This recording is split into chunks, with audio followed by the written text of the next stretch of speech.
뜨거운 여름, 시원한 바람과 같은 하나님 말씀으로 행복한 시간 되십시오. 안녕하세요, 성도 여러분. 7월 4일 목요일 말씀 묵상 시작하도록 하겠습니다. 오늘 묵상할 말씀은 열왕기하 7장 9절에서 10절 두 절 말씀 읽겠습니다. 9절, 10절 말씀입니다. 자, 9절부터 읽습니다. 나병 환자들이 그 친구에게 서로 말하되 우리가 이렇게 해서는 아니 되겠도다. 오늘은 아름다운 소식이 있는 날이거늘 우리가 침묵하고 있도다. 만일 밝은 아침까지 기다리면 벌이 우리에게 미칠지니 이제 떠나 왕궁에 가서 알리자 하고 가서 성읍 문지기를 불러 그들에게 말하여 이르되 우리가 아람 진에 이르러 보니 그게 한 사람도 없고 사람의 소리도 없고 오직 말과 나귀만 외어 있고 장막들이 그대로 있더이다 하는지라. 오늘은 7월 4일 4th of July 미국의 독립기념일입니다. 1776년 미국의 13개 주 당시 대표들이 함께 모여서 독립선언문을 발표하고 영국으로부터 독립을 선포하면서 독립을 외쳤던 시기가 바로 그것을 기념하면서 만들어진 날이 바로 4th of July입니다. 근데 사실은요, 미국의 독립은요 1787년에 파리 조약을 기점으로 해서 미국이 정식으로 독립이 되었습니다. 어쨌든 미국 사람들에게는 가장 즐겁고 기쁜 날입니다. 저희에게는 8월 15일 광복절과 같은 그런 날이기도 하죠. 자, 오늘 이날의 말씀 묵상도 좀 이 기쁨의 소식에 대해서 함께 말씀을 나눌게요. 어제 말씀 묵상한 것과 같이 아람의 군대가 이스라엘 사마리아 성을 포위한 상황입니다. 그리고 지금 사마리아 성 안에는요 사람들이 죽어가고 있고요, 또 심각한 물가 폭등, 식료품이 없어서 나귀 머리 하나가 은 80세겔에 팔리는, 그 당시로 말하면 몇십 배로 그렇게 비싸게 팔리는 그런 상황이었고, 먹을 것이 없어서 사람을 잡아먹는 그런 심각한 상황 가운데 있었습니다.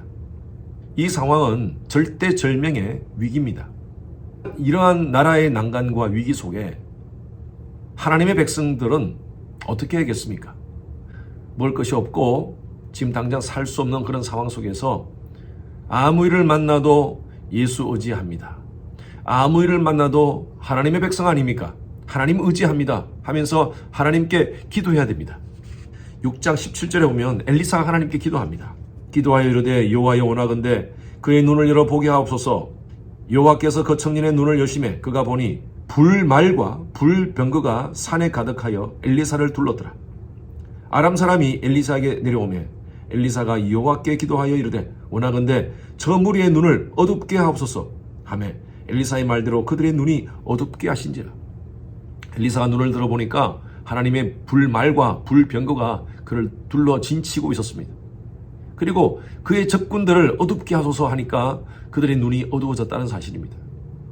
여러분, 이런 상황의 속에서 하나님께 기도하면 하나님이 우리의 기도를 들으신다는 그 확신을 가지고 왕도 엎드려서 기도해야 됩니다. 그런데 왕이 뭐라고 그런 줄 아십니까? 어제 말씀 한번 보십시오.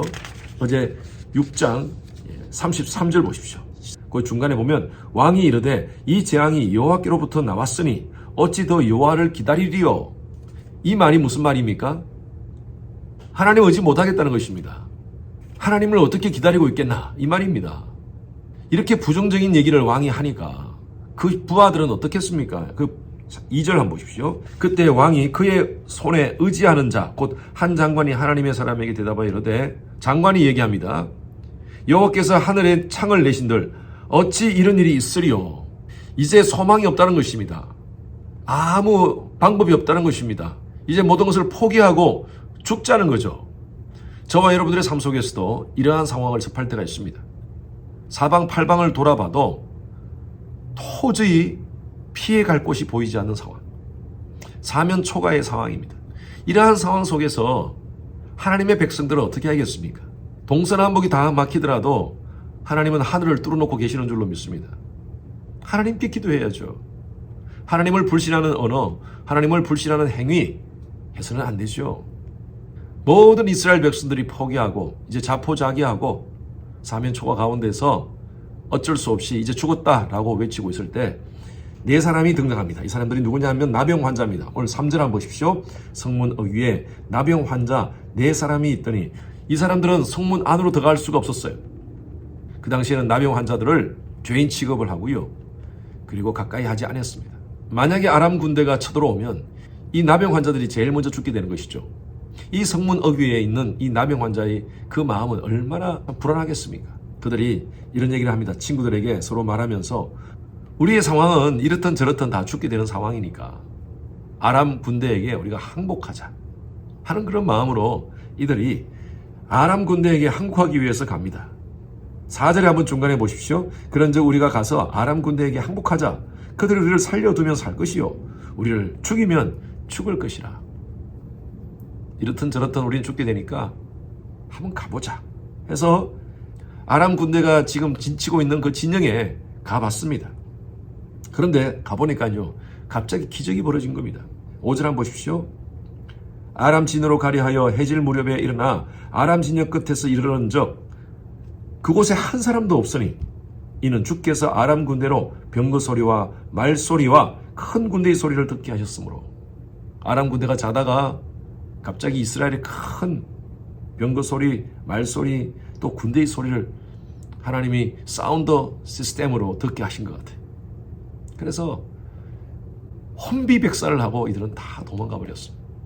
이들이 가보니까 7절 보십시오. 해질 무렵에 일어나서 도망하되 그 장막과 말과 나귀를 버리고 진영을 그대로 두고 목숨을 위하여 도망하였음이라 라고 표현되어 있습니다. 이 나병 환자들은요 아람 군대가 두고 간 모든 것을 다 챙기게 됩니다. 8절 한번 보십시오. 그 나병 환자들이 진영 끝에 이르자 한 장막에 들어가서 먹고 마시고 거기서 은과 금과 의복을 가지고 가서 감추고 다시 와서 다른 장막에 들어가서 거기서 또 가지고 가서 감추고 다 가져와가지고 감추고 그렇게 챙기다 보니까 갑자기 이런 생각이 드는 거예요. 지금 저 성문 안에 있는 우리 백성들은 벌벌 떨면서 아람 군대가 언제 진격할지 모르는 그런 상황 가운데 있는데 그들에게 이 소식을 알려주자 라고 얘기를 합니다. 9절 보십시오. 나병 환자들이 그 친구에게 서로 말하되 우리가 이렇게 해서는 안 되겠다. 오늘은 아름다운 소식이 있는 날이거늘 우리가 침묵하고 있도다. 아침까지 기다리지 말고 지금 당장 가서 그들에게 이 굿뉴스를 알려주자. 그래서 이 소식을 알려줬다는 스토리가 바로 오늘 본문 말씀의 스토리입니다. 여러분, 저와 여러분들은요 하나님의 백성입니다. 사방팔방 다 막히고 힘들고 어렵다 하더라도 아이고 죽겠다 하더라도 저와 여러분들은 하나님이 계십니다. 아이고 죽겠다가 아니라 아이고 죽게 있네. 모든 조건이 하나님께 있음을 알고 항상 긍정을 외칩시다. 우리가 어떻게 이 긍정적인 사고를 가질 수 있습니까? 우리에게 복음이 있기 때문입니다. 십자가 복음은요 우리를 모든 억압에서 자유케 합니다. 저와 여러분들은요 예수의 생명의 성령의 법이 죄와 사망의 법에서 해방된 그런 자들인 줄로 믿습니다. 영적 자유를 외치면서 이 놀라운 복음을 나만 간직하고 있고 나만 알고 있고 하지 말고요. 이 소식, 이 생명의 소식, 이 복음의 소식을 굿뉴스를 우리 주위에 있는 많은 사람들에게 알리는 저와 여러분이 되었으면 좋겠어요. 아직도 예수님을 모르는 부모님이 계십니까? 아직도 예수님을 모르는 형제들, 자매들이 있습니까? 우리 주위에 친척이 있습니까? 내가 매일 만나는 사무실 직원, 비즈니스의 현장 속에서 내가 만나는 그 사람이 복음을 아직도 모르고 있습니까? 영적 어둠 가운데 있습니까? 그들에게 생명의 복음을 함께 나누는 이 좋은 소식을 함께 나누는 저와 여러분이 되었으면 좋겠습니다. 오늘 이 나병 환자들은 당장 내일 아침까지 기다리지 말고 지금 당장 가자 그랬어요. 복음 전거의 기회는요 항상 있는 것이 아닙니다. 지금 해야 됩니다. 우리 성도님들 전도의 대상자를 두고 저한테 기도 부탁하시는 분들이 있어요. 그리고 얼마나 노력하시는지. 어제 아침에도 장로님 부부가 오랫동안 기도했던 그 전도의 대상자를 만났습니다. 함께 만나서 함께 신앙생활 하자고 그렇게 부탁을 드렸어요. 여러분 그래요. 우리는요 때를 얻든지 못 얻든지 늘 복음 전거에 애써야 됩니다. 오늘도 여러분들 하나님께서 만나게 하시는 분들이 계실 겁니다. 그 사람들에게 이 놀라운 아름다운 십자가의 복음 굿뉴스를 나누어 주신 사명 감당하시는 오늘 하루의 삶이 되시기를 주님의 이름으로 축원합니다. 주님 감사합니다. 우리에게 놀라운 복음 전거의 사명을 주셨사오니 우리가 만나는 모든 사람들에게 아직도 복음을 모르는 자들에게 십자가 예수 그리스도의 복음을 증거하고 또 그들로 하여금 예수를 알도록 하는 그 일에 최선을 다하는 저희들 되게 하여 주시옵소서. 감사드리며 살아계신 예수 그리스도 이름으로 기도드렸습니다. 아멘. 목요일 기도 제목으로 함께 기도하시겠습니다. 미국과 한국을 위해서 기도해 주십시오. 나라의 지도자들이 하나님을 경외하여 지혜와 분별력을 가질 수 있도록, 또 진영 간의 갈등이 사라지고 정치, 경제, 외교 등의 안정이 될 수 있도록 기도해 주시기 바랍니다.